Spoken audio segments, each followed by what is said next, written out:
Kezia Adamo is a game developer that is known for their contributions to Cuphead, We Are OFK, and their upcoming Revertices. And on this episode of the Red Tunic Podcast, we talk about how they got into the industry, the Ottawa and Toronto indie scenes, some words of encouragement, their Mount Rushmore of games, their life outside of gaming, and some lightning round questions. Before we get started, don't forget there are links in the episode description that you can follow to learn more about Kezia as well as the podcast. Also, don't forget to like and share the episode, and without further ado, enjoy episode 134.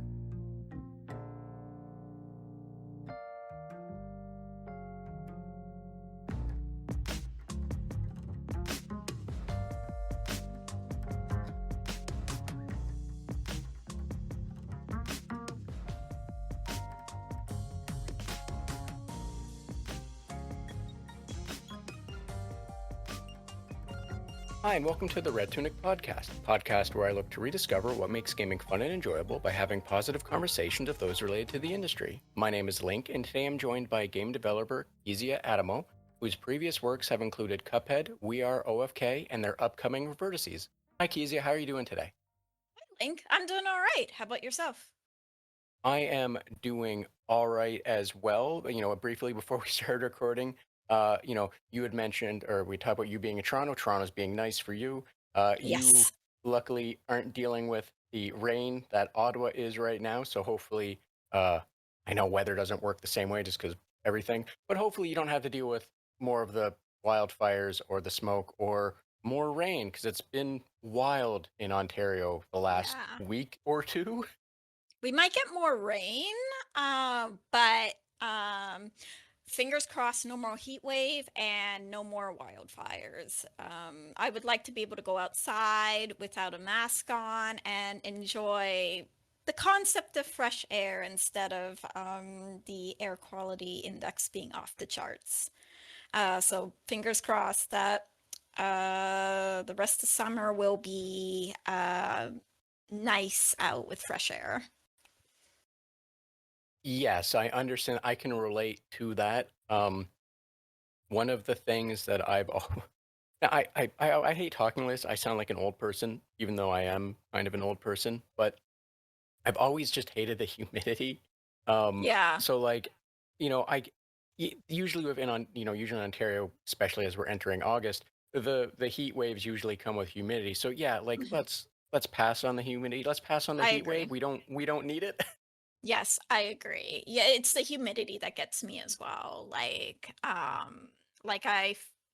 basically I just want like a nice summer day that's like maybe it's like 20 out, no humidity, just the ideal summer day. At least a few of those sprinkled. And then some rain is fine, but no more heat waves. Would be nice. Obviously, I know how things go, but the weather's nice right now, so I'll at least enjoy that while it lasts. Yeah, my main goal is, or my main thought is, if I can keep the windows open and it stays below like 26, Hmm. I'm happy. I'm Yeah, fine. I exactly. don't, It's nice when you can just keep the windows open and it's just nice. It's just like there's a nice breeze. It's just nice to have the windows open. yeah, and you don't have to run the AC, not because it's hot, but because of the Hmm. humidity sitting at 90% and it's, Yes, raining inside as well now. exactly. However, Kizia, I have you here to talk about video games. So, Hmm. before we really get started, I'm wondering if you wouldn't mind telling me and anyone listening a little bit about yourself, kind of the 411, the elevator pitch, the things that you feel are most important that everyone knows before we get started. That way, the important things aren't accidentally missed or lost. Yeah. I guess. Well, I'm Kezia. I work in games. I'm a game developer, programmer. Gameplay programmer is my specialty. I've worked on a few titles that you've listed. Cuphead, We Are OFK, Moonglow Bay, and a few others as well. Um, and I've been in the industry for it's been 11 years now. It's been a while. And I've been spending the past few years working, releasing my own commercial game, Revertices, where if everything goes well, it will release later this year. So that's exciting. Yeah, yes, it is very exciting. I'm happy to hear that for you, just because, um, for a myriad of reasons. I shouldn't say just because if it's one thing, but I always, it's always nice hearing that people are working on something that is theirs, right? Not to Yes. say that the projects you might have worked on previously, the people that you would have worked with, or the projects you would have worked with weren't nice, weren't fun, or what have you. But being able to work on something that is yours, put Hmm. something out the door that is yours, is wonderful. It's great. Always happy to hear that for people, just because, yeah, it's your thing, right? It's like, Hmm. you're doing it for yourself, and you get to see it go out into the world and whatnot, right?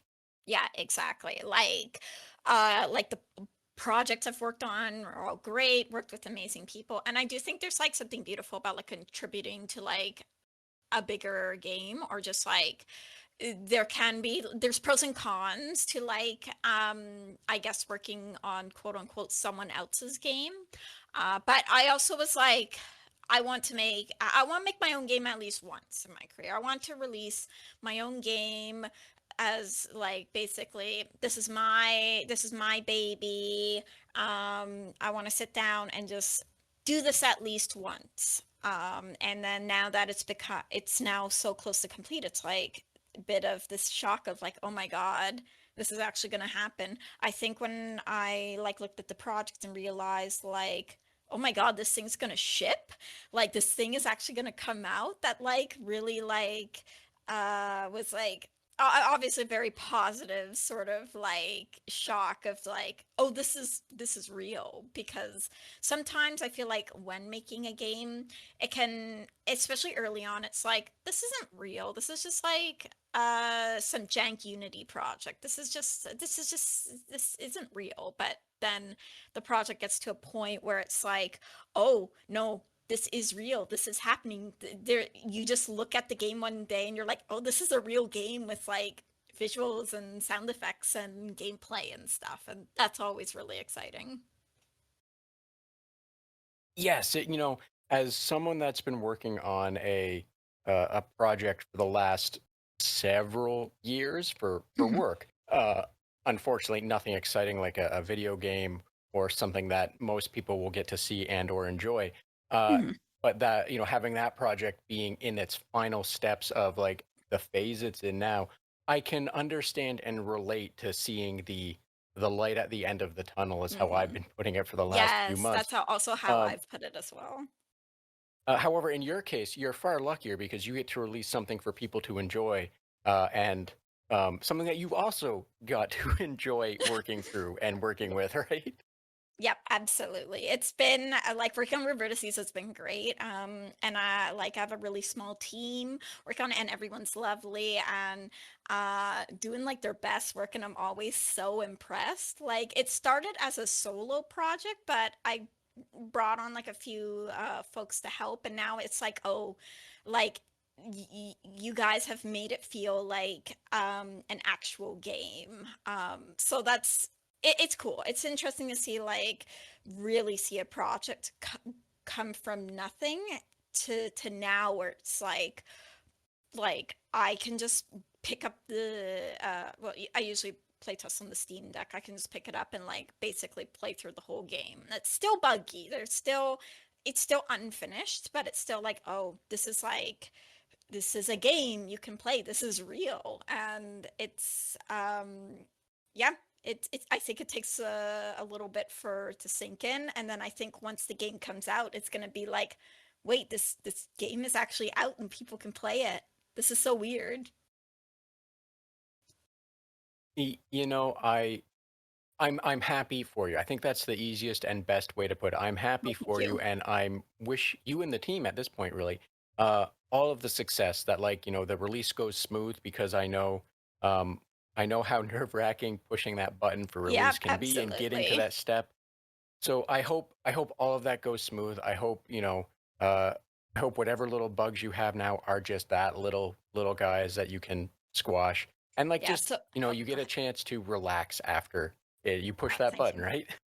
Yeah, exactly. Like, I know the day that I'm pushing the button, I'm gonna be like at my computer, like trying not to freak out, pressing that button on Steam. I just know it. And yeah, I also hope to relax afterwards because this has definitely been like my life for a while where I think a Rivertis is at the point where like I love the project. I'm happy with it, but I'm also like ready to ship this thing and move on to something else because I started it in 2020, so it's been like 6 years on and off because I've um, had work on top of it, like just working mostly as a freelancer, just because I need to pay the bills, obviously. And so it's been like on and off where if I have more time, I work on Revertices, but there's been like years where I didn't work on it as much because it's like, okay, this freelance work is just like too much. Like I have to put Revertices on the back burner so I can like work on this stuff that currently makes me money. But um yeah, it's exciting. It's really cool that the project is like after 6 years of working on it on and off, it's going to come out. Yes, again, the best way to put it, fingers crossed for Mhm. everything to go smoothly. And yeah, I'm happy for you. I hope, Oh, hopefully, thank you. it finds a success for you guys, and you can enjoy that success. Yes, Now, exactly. Kezia, I am curious only because Mhm. you said you were explicit when you said gameplay programmer. Now, Yes. my day job is programming. Mhm. Specifically for me, it's mainframe programming. But in that world, it's still programming, right? You're still doing Yes. business application, whatever nonsense. Yep. I'm wondering, would you mind elaborating on what gameplay programmer is versus uh, what the non-explicit version of that, just Mhm. just programmer is, like the difference. I'm curious is basically the short and long.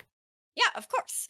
Like I've done like I don't just do gameplay program with how indie dev is usually like there's just like so much other stuff like I've worked on systems, I've worked on like audio programming, I've worked on and just generalist stuff like UI bugs or just UI programming or whatever. Like basically I've worked on a lot of different aspects of the game, but I guess like yeah, my specialty is gameplay programming. So what that means is like stuff that is like a lot of game feel, like on Cuphead, I worked on a lot of the bosses, just getting those boss patterns going, and then tweaking if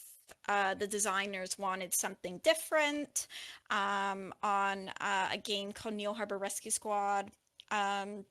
Has like these WarioWare-esque mini games, and I worked on those to sort of like uh, get them to feel snappy, basically. So basically, that's sort of the crux of like what I do, where it's just like stuff that the player will interact with, and then like I've done like most things on Revertices, but like the thing I had the most fun with was like the character controller and like making the combat feel good. I had a lot of fun doing that. So it is fun to just like really dig into like game feel and like really making the game feel good, which is definitely like a different kind of like area than let's say fixing um a visual bug or like a systems programming, like making like a tool to help the designers, which I've done as well. But yeah, I'd say that's a general rundown of gameplay programming. Also, awesome. Thank you. I appreciate you giving the rundown because, you know, as all things go, uh, by and large for game developing, I think most people as well don't really know the intricacies. I Mhm, personally do not as well. When I say most people, I am in that bucket. But also, the rare I found that rarely do people use explicit definitions for things unless there is mhm. a reason for it, right? So thank you for explaining that because that's interesting to hear your definition or what have you of gameplay programmer. And what one of the main things I took away from that is you're one of the people to blame for the bosses in Cuphead. So good to know I know who to curse. Thank you. Um, It was all me. um, It was all my fault.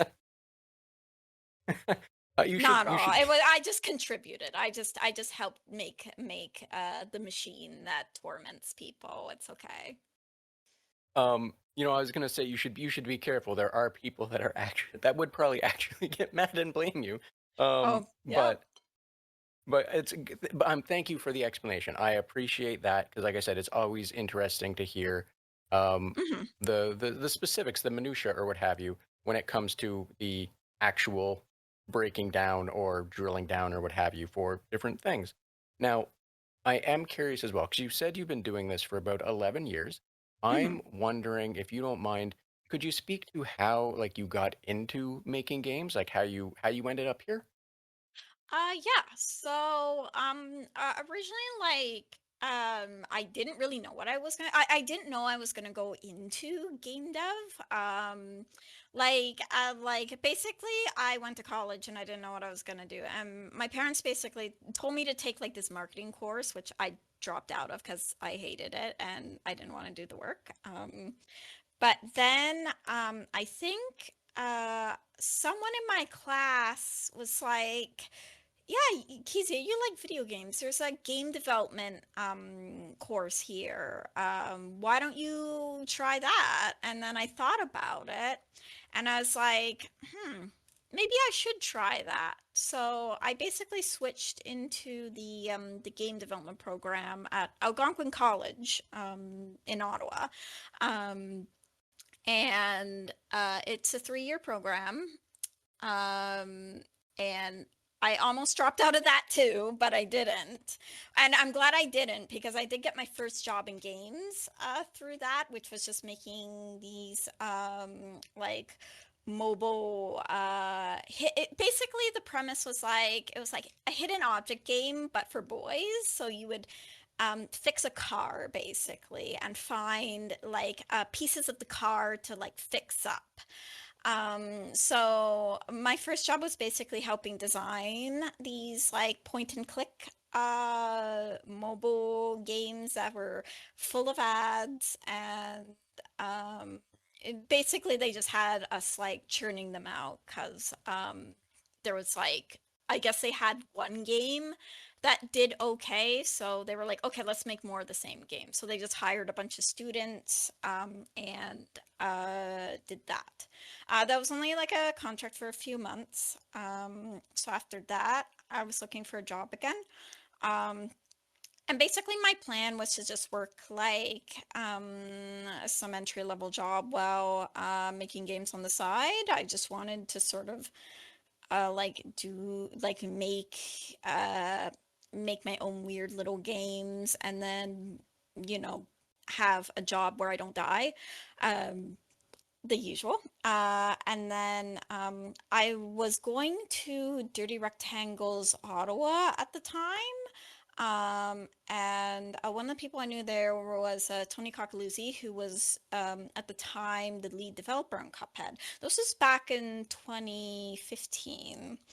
And I knew him and a bunch of other devs through Dirty Rectangles. And basically, Tony kind of out of the blue kind of messaged me like, "Hey, I'm looking for like junior programmers for Cuphead. Are you interested?" And like at first I'm like freaking out, like I don't think I'm good enough for this. I don't know if I can like do this. But eventually I did like like accept, and I basically me and another person got like hired as like the juniors right away, and basically were put on putting together the boss battles. Um, so that's how I really quote unquote broke into the industry, through just like getting that Cuphead job. And then a Cuphead came out. It was a big success. I moved to Toronto in 2018 and sort of like met a lot of the local community and other developers here in Toronto. And eventually I left, and I've been a freelancer for um, I want to say 3 or 4 years now. Just sort of like working on my own stuff while also um, doing contract work here and there. I think that's the whole story, unless I forgot something. So thank you for sharing that. There's a few there's a few things I want to touch on. Of Um, course. I'm I'm not gonna lie. Sorry, the of course just caught me off guard. The the main thing I wanna touch on. I was not expecting um I was not expecting that the hidden object game for boys, Yep. for one, the wildness of the explicitness of for boys. I wasn't expecting it to be for vehicle stuff. I thought that was gonna go in a Oh, entirely separate oh, I see direction. what you mean. Well, they also had like this like sexy girl assistant that would help you. So if that was like the direction you thought they were going, and they kind of touched on that a little bit. Um, yes, that is the direction I thought it was going to go, and immediately I just thought of, everything that's just on the Switch eShop. Um, Oh, I see. Yes, I know exactly um, what you mean. so, I'm thank you for sharing that. I'm happy to hear that even though it's absurd to say for boys, assuming or making the assumption or that only boys would care about cars. But I'm happy to hear that it was uh much more innocent than you would Yeah. usually expect, if that makes sense. No, that's totally fair. Um, I guess now that I'm thinking about when I said for boys, like like I understand that could go in like a few different directions. I wouldn't say it wasn't like there wasn't like, a bunch of like guys like cuz like everyone else I worked with was a man, and like there were definitely like them like talking about like, oh, how, oh, we want to make this girl really hot, that how do we make her hot, sort of thing. um, I'm I don't I'm trying to think of like the best way to phrase this, but like I'm happy to hear that that was like the most. They're like, no, we're making this for the guys. It's a garage thing. The everything else, what have you, is what it is. But like, I like the mentality or the thought that they were just like, no, we're making this for the boys, right? Like the Right. boys, kind of like grab a beer after work, the boys kind The of thing. boys, yeah. Um, so like, The sorry, boys, but me and thank the you. boys going home and playing the card game. Exactly, exactly. So I'm happy that that's the direction it went, just because that's even funnier Hmm. to me. No, I That's totally the get that. pathing. Hmm. I am curious though as well though, because um, a few people from Toronto I've spoken to now. Toronto has a wild indie scene. It's pretty Yes. big. Everyone seems to know each other, or be in circles that know each other. What have you? What have you? I'm wondering, how did it feel? Like, how did it feel going from the Ottawa indie scene, which, from my understanding, is very, very small. Ottawa, being it's the capital. So I say that while shrugging at the mic. I mean, it's a smaller big city versus Toronto, which is um, the big city of Hmm. Canada. So I'm like wondering how much of a twist shock, what have you, was that for you to go from like the Ottawa scene to then stepping into the Toronto scene, if that question makes sense. Yeah, that's a good question actually, and I don't think I've been asked that before. I like it though.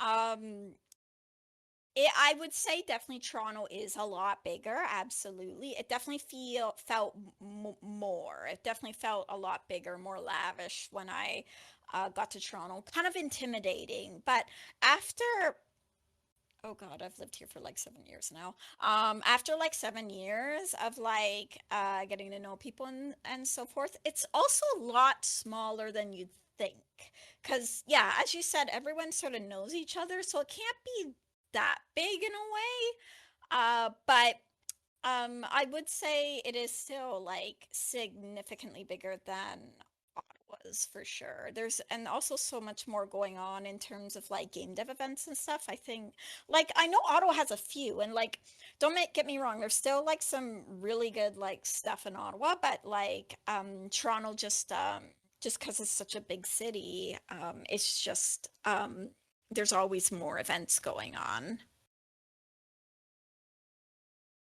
Yes, I understand what you mean, and I'm, it's thank you for speaking to that. Just because I think you're the first person that I've spoken to, or one of the few people that I've spoken to that has experienced the Toronto and Ottawa Mhm. scene, and could actually compare them, speak to them. You know what I mean? So Yeah. thank you for that. I appreciate it.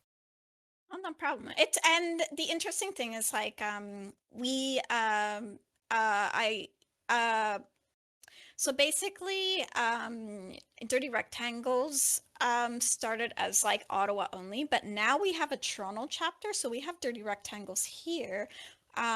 Which I helped put together with Liam and James, who are also from Ottawa. So they also were regulars at Dirty Rectangles Ottawa who basically came to Toronto and were like, what if we brought Dirty Rectangles here? And then now we even have a chapter in Kitchener and Waterloo. So Dirty Rectangles is just spreading. So it's kind of, and it's also been like this nice sort of connection between cities as well, where it's just like it's all like one Discord server, just sort of split up by city.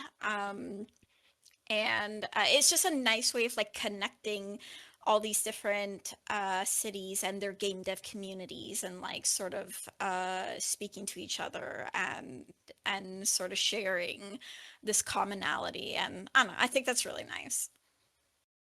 Yes, I agree completely. I think that's fantastic. It's great to hear that it's successful, and growing and being able to connect more people. Just because I've said this in previous episodes, I've said this to other people or what have you, that the idea of that's networking, right? And like Yeah, the idea absolutely. that of how difficult it is to even properly describe networking, because Hmm. I went through school twice. One of the time, both of the times, networking was, I put air quotes around that, was like emphasized as this thing you do, but no one Hmm. ever actually explained that networking is just going and making friends, right? Yes, Always exactly.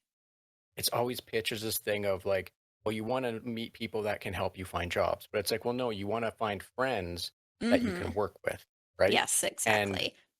so, yeah, I think anything that's going to be connecting people and being networking and like what have you, and being presented in a way that's not like, yeah, these people will help you Hmm. find jobs. Instead, these people will be nice and friendly and what Yeah. have you, is a fantastic thing. So, thank you for speaking to that. And I'm also wondering, from your experiences, do you have any like words of encouragement that you'd like to share for others, or even like a younger version of you?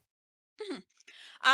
Well, I guess like you sort of touched on like quote unquote networking, where a lot of the advice is bad or very like corporate when it is like about a I'd say like as general life advice, going up to someone and just sort of talking to them, being like, what can I get out of them? It's like such a bad mentality, whether it's like a job or anything else. Like it is better because like the purpose of like dirty rectangles is like you're amongst your peers, you're sharing what you're making and you're watching like another person like present their game and just sort of see what they're making and just sort of like relish and like, oh, this is cool. Like all these people were here making some cool stuff. And as you said, like really, you should just be like basically making friends, and sometimes that like leads to getting a job. It doesn't always, but I will say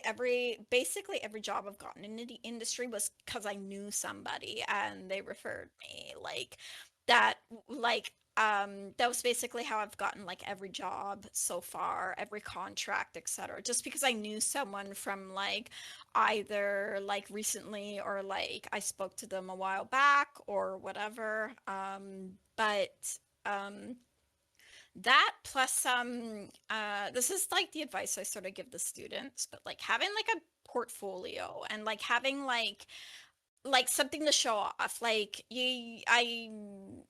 I want to see what you're working on. What are you working on? Are you like even if it's just like a little prototype or whatever, like people want to see that. And I think the purpose of 30 rectangles is really just like encourage you to just show off what you're making, even if it's not even really a game. Like show it off, just present and be like, hey, this is something I made. And like as long as you're genuine and you're like proud of what you made, that's really what counts in the end. Because like making games is a creative like field. It's a creativity. And like obviously I understand like people need jobs, people need money to live, etc.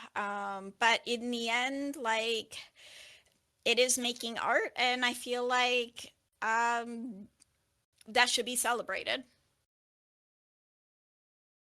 Yes, I often say, as a broad stroke, you said a good handful of things there. I agree with all of them, and I think yes, it's you know art should be celebrated. It's important to remember that the people working in the passion industries, you're putting a lot of yourself in there, and putting it out there, Yes. should be celebrated because it's not easy, right? It's not always easy to put yourself forward to other people, and learning how to do that through networking, through like something like Dirty Triangles, learning how to do that, learning how to communicate with people and talk about yourself and whatnot, putting yourself out there and appreciating that you are and that other people can appreciate your work is an awesome thing. So thank you for speaking to that as well. Someone with a design background that has heard nothing but horrifying tales of people not having portfolios now. It Yeah. is a just as a by and large thing, I don't mean just for general design or for games or whatever, just as a Mhm. whole, the Yes. amount of people that don't have portfolios is terrifying. Yeah, it's Sorry, very weird. I'm It's I'm just getting yeah, no, nervous I and to like scared as I say all this no, because I of how totally get it. terrifying it No, is. I definitely have like the same like feeling, like especially like talking to students like, okay, just you need to show something. You need to have something to show. That's the first step. I cannot even like I that doesn't guarantee that you'll break into the industry or whatever, but that's the first step. You do need a portfolio. That is something you do need to take time and effort to put together. Yes, so thank you for speaking to that as well, just because I've heard tale of like just in general the amount of portfolio stuff that people are doing and going out into the world without one, and it scares me because like Yeah.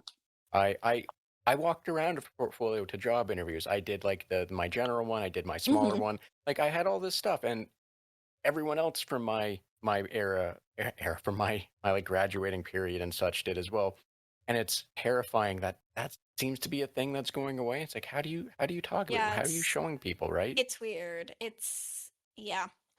Things are definitely weird right now in education and obviously jobs and so forth. So, the interesting thing, like when, like, it's hard to give like advice to students because like things have changed so much in the last 11 years. Like the conditions that existed for me to break into the industry just don't exist anymore. And so I struggle to like actually give advice because I'm like, I don't know. Like time travel to 2015? I don't know.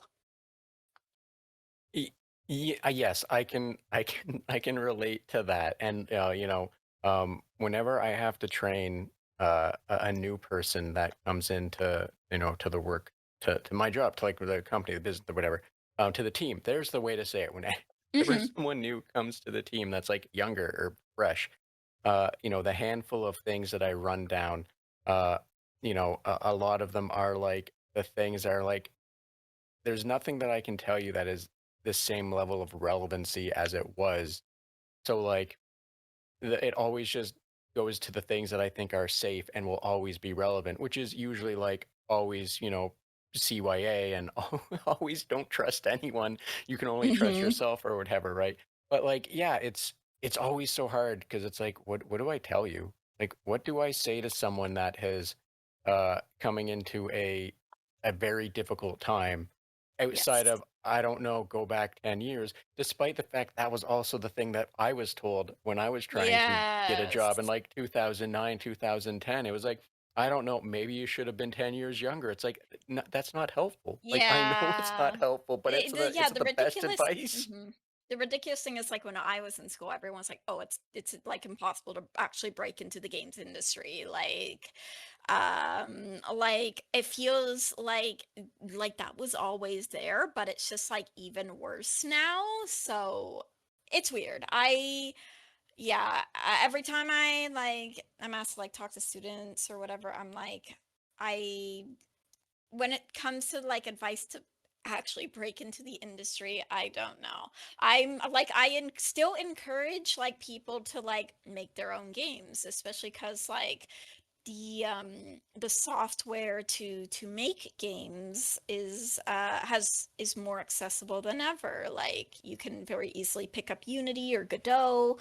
A sprite is $20. You pay once, you have it forever. I've made all the Revertices assets basically in a sprite. It's the best. It's just a pixel art animation software. And Audacity is free. Freesounds.org is well, obviously free. It's so the nice thing, if we're gonna like spin it on like I guess, and this topic specifically on a more positive note, like there's at least like so many more resources on like how to make a game and like all this different software and all these different options of like where you can go to make them. You can get RPG Maker, you can make a visual novel in RenPy. Like there's so many options, and they're either really low cost or free, which I think is really nice. Yes. Yes. Thank you for speaking to that and doing my job and making sure we ended on a good Yeah, of note. course. Always, always great that I don't. It obviously is a joke, but always great when I don't have to try and remember how to segue into the happy side of things. So That's all thank you. good. I know like this is supposed to be like sort of like a podcast that sort of talk about like the positive aspects and like why you love games in the first place. So I was like, okay, I think I know how to like sort of spin this as like don't give up hope sort of thing. Yes. So again, thank you for doing be doing my job, doing a better version of my job in this scenario. Happy to help. Now, Kezia, I want to ask this one on the topic of positivity, on the topic of, what have you. I am curious. Do you have like a Mount Rushmore of games? That if you were going to pick like, your favorite games, your favorite series or whatever, do you have like a Mount Rushmore? And if you do, what might show up on that mountain? Well, my favorite game of all time, I usually say, is Yume Nikki, which is a freeware RPG Maker game, which I basically just played when I was a teenager and it rewired my brain. It basically like like the game itself is very simple. You just play like a little girl Madatsuki who doesn't like leave her apartment, and then you go into the dream world and you just walk around her dreams, and pick up effects like little items where you can equip an item and then interact with different elements inside the dream. So like the gameplay itself is pretty simple. It's a pretty simple game, but it's sort of become like this like cult classic, like amongst especially people who like the RPG Maker horror genre. Like, basically, I just sort of played it as like a depressed teenager, and then I was like, "Oh, this is the best. I love this game." And I think it was also like, you sort of like click something in my brain where it's like, "Oh, this is an RPG Maker game. I have a cracked version of RPG Maker. I could make something too." When I was like a kid, I never like I didn't understand what scope was, so I'd like be trying to make like a 40-hour epic JRPG or whatever, but clearly I don't get past like the 30-minute mark with my default RPG Maker assets. But yeah, that kind of like made something click in my brain, and I still love like the visuals and the sound, like the aesthetic of the game like really like sunk into my brain, and there's a lot of like Yume Nikki inspiration in Revertices as well. So that's like usually what I see as like my number one. I have like other favorite games as well, but that's usually what I list as like this is my favorite of all time. Awesome. So thank you for speaking to that. I am curious if you don't mind, what else would be up on that mountain there next to Yume Yes. Nikki? Yeah. So, I played like a lot of Nintendo 64 games as a kid. So I played like a lot of Super Mario 64. That's definitely up there, and like I still have like dreams of like Mario. Like Mario 3D-esque levels. Like, I don't know, I feel like it just like sort of like playing that as a kid did something to my brain where it's still a favorite to this day. I still love Mario 64. And in a similar genre, Banjo-Kazooie. I played a lot of Banjo-Kazooie and Banjo-Tooie. So I also played like Zelda Majora's Mask. That one was great because like just the um sort of like the darker sort of environment that wasn't in Ocarina of Time was always like something very intriguing. Like, and the whole like it's the 3 day cycle. Like I just it's like I think about the design of that game like constantly, and I think it's just like I think it's just so cool that that game was made and released. And then I definitely have like a few others as well. I played like a lot of JRPGs growing up. Like I played a lot of like Tales games, like Tales of Symphonia, Tales of the Abyss. I loved those ones. I also played um uh sorry, I blanked out. I played some other JRPGs like Xenosaga, Final Fantasy, etc. And then I played some other like sort of weird games.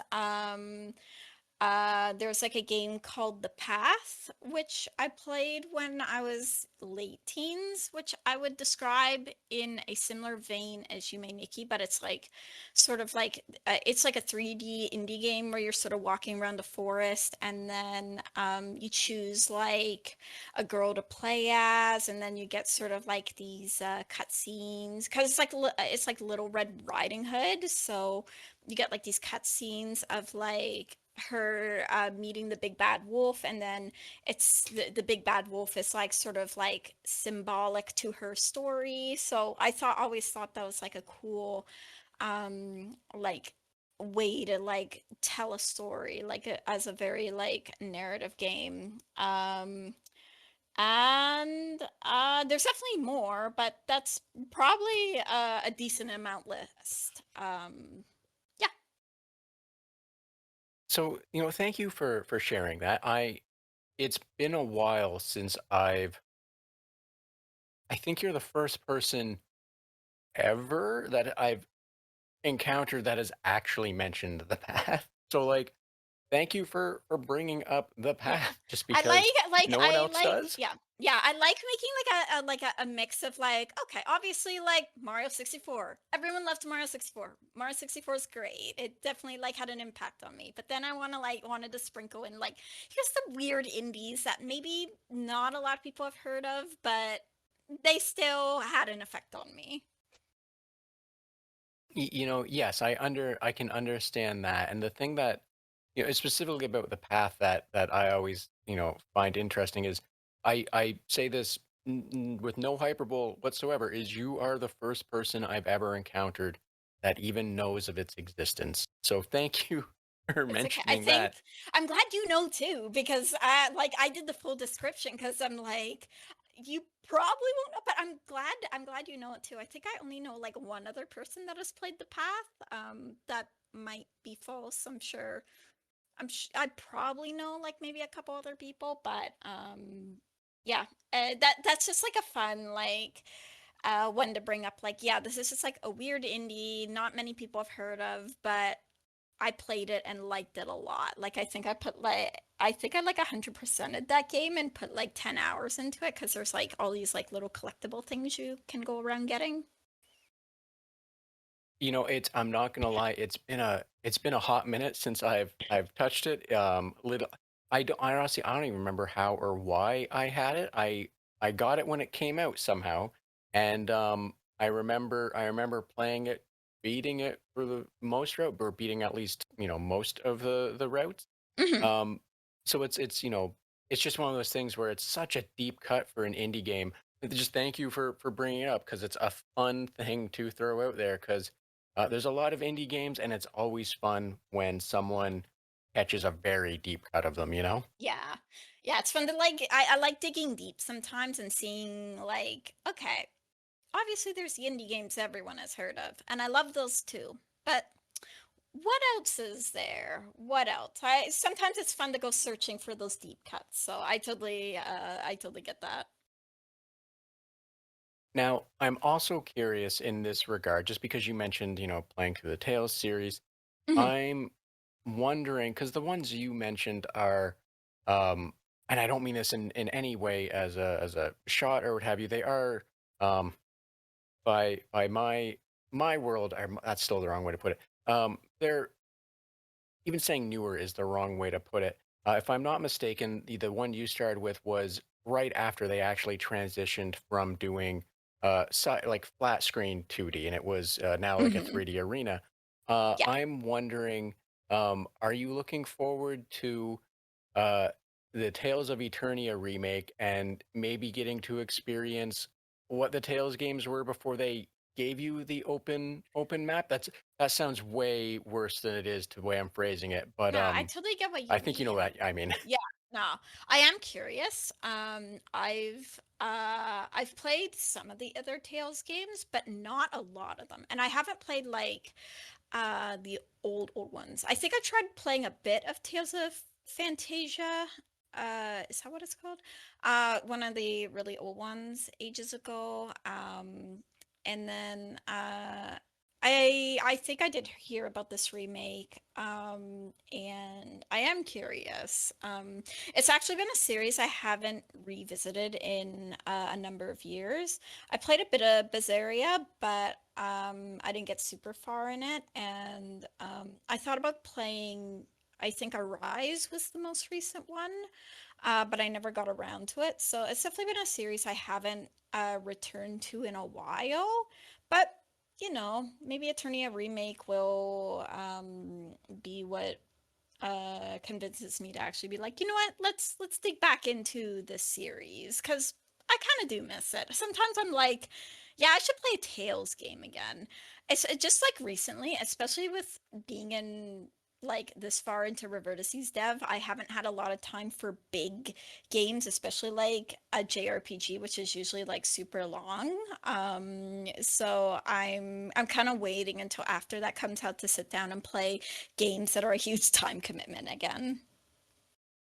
I completely understand what you're saying, what you mean, because there is a when you embark on a long game, it's a long game, right? And you have, even if the payoff is a little sooner, you're still putting like 40, 50, 60 hours into it or what have you. So like, yeah, I can definitely relate to enjoying small or short little games that you can feel happy about, like, good little games that you can play and be done with, not because you want to be done with them, but because you can feel good that you beat a thing, that you accomplished something, and Yes. not staring down the exhausting barrel of being tired and then a 60 plus hour journey. Exactly. With that in mind, real quick, then before I bug you about a few other things, just because we're getting on, I want to make sure that I get you out the door and not steal your entire evening.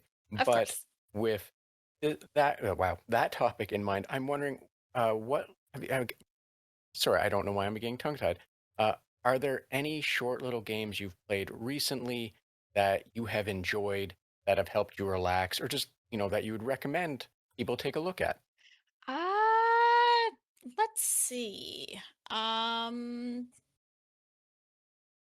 I played Sorry We're Closed recently, which was pretty good. Like, it's basically a very like a kind of a Silent Hill like, and sort of like that PS1 style. It's a very visually beautiful game, very queer, and it's very short. Like, it's only 8 hours long, so I enjoyed that one a lot. I'm trying to think what else I've played. I've been pretty busy recently. I'm just looking through my Steam library right now. I'm seeing like, have I played anything recently? It's yeah, in these past few months, it's been a bit um it has been difficult to like find time to really well, both find time, but also like oftentimes like at the end of the day, I'm kind of like, well, I spent the whole day making a game. I think I'm gonna go do something that's not related to games right now. I'm hoping I'll have a more extensive list again next year when I like Revertices is out and I can sit down and play through like small weird indies again because it has been a while. Yes, I completely understand that one. So I will not I won't I won't poke you any harder or put you any further on this spot for it. But what I will ask then, with that in mind, because you've said that, the last stretch of this, you've been not as concerned, or not as, giving yourself time to play, or having time, I should say, uh, Hmm. to play video games. I'm wondering then, outside of gaming, what is it you do? Do you enjoy doing? How are you relaxing? Because, obviously, games aren't all we do. Yeah, As exactly. developers, games aren't all you do, but also right now, as you just said, games aren't the thing you are able to have time doing. So, outside of games, then, how are you relaxing? What do you find enjoyable? I'd like to do like a lot of like sort of hands-on like crafts. Sometimes it's like just illustrating like either like traditional media or I have like Procreate on the iPad. But recently I've been doing a little bit of like making like dioramas so or I guess miniatures. So it's been nice. I guess it's like a part of what appeals to like game dev to me is like making these little digital worlds, and I wanted to sort of like be like, what if I sort of took that and like made like a little like in person like diorama in since I just need to get away from the computer sometimes. I'm just at the computer too often. I just want to do something with my hands to get away from that. I've only like done like a couple of like little dioramas. This was sort of like a New Year's resolution thing. And basically one of them I just like sort of winged. It's like just this little pond, with like a little bench and some bushes. It's pretty cute. My partner added like a bunch of like little like ducks and a little hat to the frog that I put in without like telling me. And then I looked over one day and I was like, did you do this? So that was like a kind of a like a funny moment. And then I did like this other like uh diorama kit that I got from my friend who he just brought it as a souvenir from Japan. So but the instructions were in Japanese, so I had no idea like how to actually put it together. So I just winged it and it turned out all right. Um so yeah, I've been doing like a little bit like the diorama thing. And then I've also been like sort of messing with like oven baked clay a little more. Um uh, uh and making like these sort of weird eyeball creatures, which has been a lot of fun. So 'cause, I like it making up weird creatures. I like making up weird monsters. It's a lot of fun for me. So I'm kind of just like making the creatures out of clay, and then it's just like it's just oven baked clay. So I can just throw it in the oven, they're done, and then I paint them with acrylic, and they're just sort of like fun, weird little guys. To just something to work on when I have the chance, and is pretty low commitment because it's like really easy to do. So yeah, crafts, but I also try to make an effort to like go out, go, walk in the park, go out to events, see friends, and so forth. So basically just live life outside of making games. So, no, thank you for speaking of that. I'm happy to hear that. Sorry, I'm in my mind. It's spinning and laughing at that and just making weird little guys. But sorry. Thank you for speaking to that. I'm happy that you have some things outside of game dev and just the standard day to day of sitting in front of a computer that you can do that you enjoy doing that help you unwind.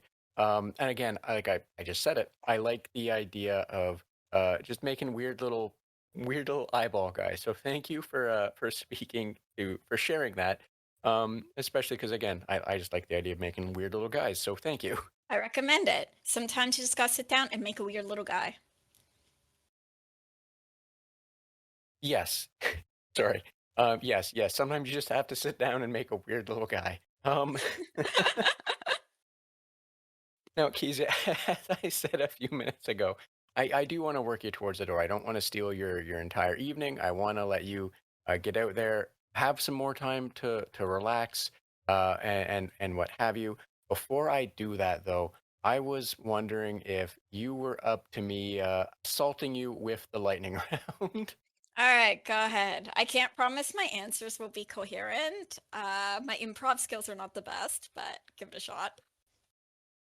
So, I I don't know if that's a good thing or a bad thing. However, I will preface I always preface, however, off of that, especially I'll preface here, these are nonsense. They are lighthearted. So, you don't worry about trying to improv off them or what have you, because they're Mhm. nonsense. You don't gotta worry.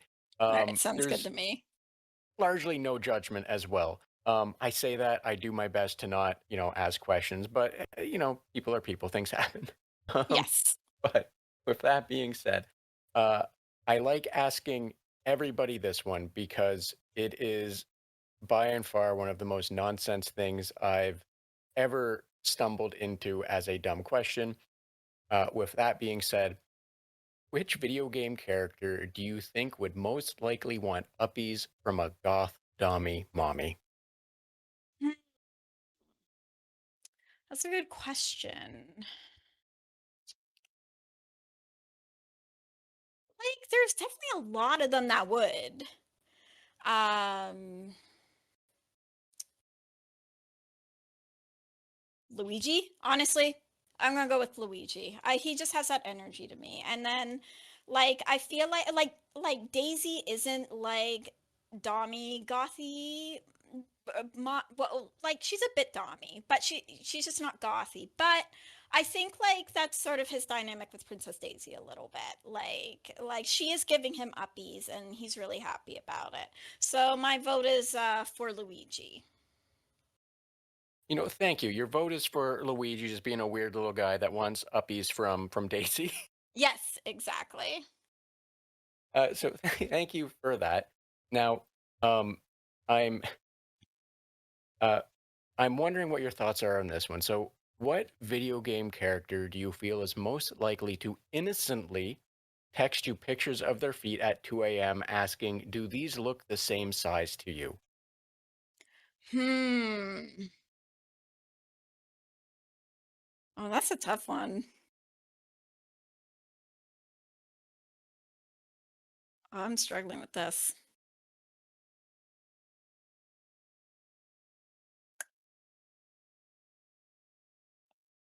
If you would like, I have No, others oh I no, can hit no. you with if you'd You know what? appreciate. I got it. I got it. Mario.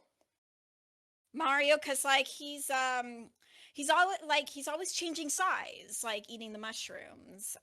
And then like we all have seen that picture of Mario Odyssey where he has his feet out and everyone was really weirded out by him having toenails. So clearly he's okay with like having his feet out. But he's also like changing size. So like maybe that sort of gets to him over time. Like do you think like eating the mushrooms like kind of messes with like Mario's sense of self? Like does he forget that he's big when he's actually small or vice versa? Like how does prolonged mushroom use actually affect Super Mario?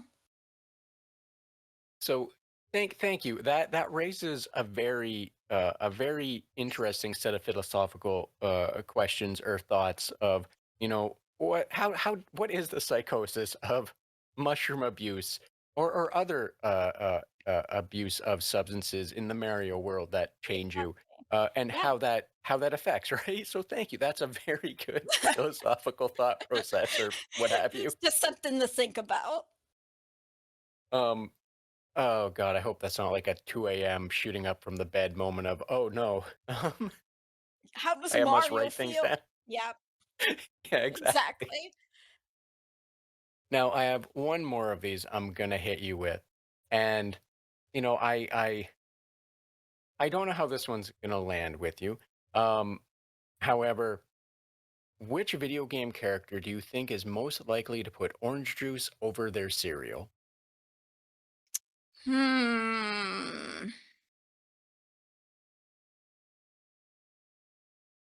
Uh, Good question. Who is enough of a freak to do that?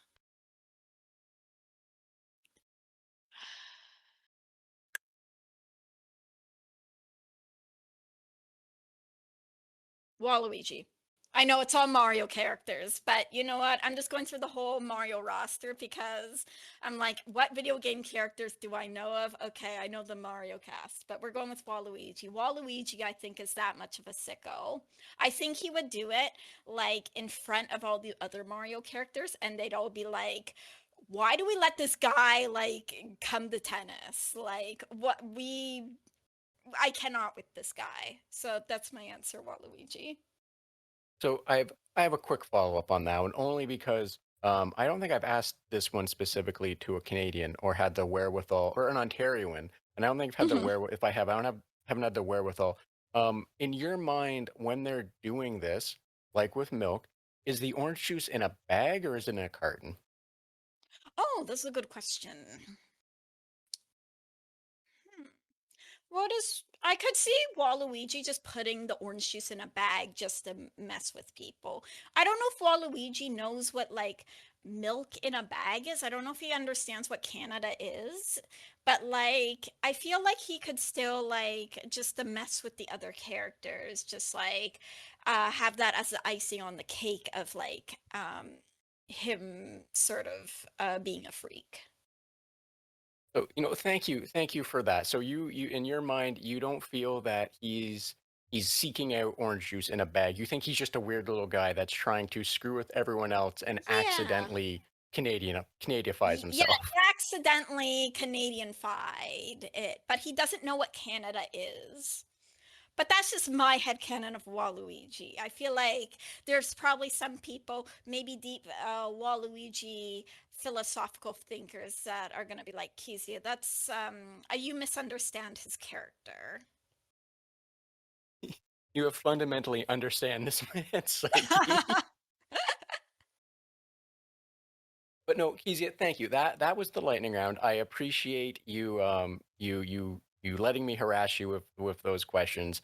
And with that, there isn't anything else I have to bother you with. So like I said, I don't want to take up too much more of your time. Definitely going to turn the lights on, make it so you can leave here and, get on with your evening. However, before, I truly open the door. If there was anything else you wanted to discuss, a cool game, what you're doing, something more, something you feel more people should just be more aware of, by all means, the floor is yours. As well, please let everyone know where they can find more information about you, which I'll also include in the episode description. Awesome. I think I covered everything. I mostly just talked about weird indie games, game industry, Waluigi, the usual topics. And if you want to find me, I'm, I'm pretty active on Blue Sky. Check Revertices as a Steam page if you want to check it out, wishlist it, keep an eye on it. We are on track for release for Q4 this year, 2026. And yeah, I think that's it. I don't think I have anything else. Thank you, Link. No, that's awesome. Thank you for sharing the information. Like I said, yes, I'll say 100% wish list. Check out Revertices if you like it. Wish list it. You know that anyone that's listening, you know the drill. You know why this is important. So by all means, please definitely check that out. Also, I'll make sure the link for you. So if anyone wants to learn more about you, it's there. It's easy for them. But sorry, I always when people say thank you, it always is a struggle for me to I don't you're welcome. It's such a weird um but no, thank you for making the time to be here. I appreciate you agreeing to come on. I appreciate, getting to speak to you, have some fun and talk video games. So no, thank you. It was definitely my pleasure to get to speak with you. Yeah, I had a great time. Again, thank you for inviting me. I had a lovely time chatting. This was great. Thanks. Awesome. I'm always happy to hear it. I can rest assured knowing that I have made it through another guest where I have not ruined the podcast experience for them. No, this is great. Uh, but Kezia, as I said, if there wasn't anything else, I will definitely shut up and I'll let you get on with your evening. All right, that sounds good. You have a good evening, Link.